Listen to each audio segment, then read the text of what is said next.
ഹൃദയത്തിൽ കൂടുകൂട്ടാനും ഇനി എൻ്റെ ജീവനിൽ പാതിയാകാനും. മോള് പാടിയാ വരൂ അനീഷ, അതേ വരൂ. അച്ചു വയ്യടാ എന്ന് പറയുന്നത് ഗെറില്ലയോ, അതാണ്. ആ ചെണ്ടുമല്ലികപ്പൂ കണ്ടാൽ അയ്യോ, ചെണ്ടുമല്ലികപ്പൂ കണ്ടാൽ ചന്തമില്ല കരളേ, ഉമ്മ വച്ചുണർത്താൻ വെറുതെ മോഹമില്ല കരളേ.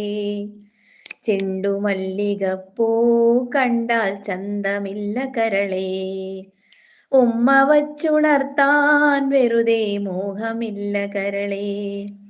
അരളിയിലൊരു കിളി കൊഞ്ചിപ്പാടി അന്നേരം ഒരു സുന്ദരിയാടി, അരളിയിലൊരു കിളി കൊഞ്ചിപ്പാടി അന്നേരം ഒരു സുന്ദരിയാടി. ഈ മകളെന്തു ഭംഗി, ഇവളുടെ കവിളിനെന്തു കാന്തി, ഉമ്മ വച്ചുണർത്താൻ വെറുതെ മോഹമില്ല കരളേ.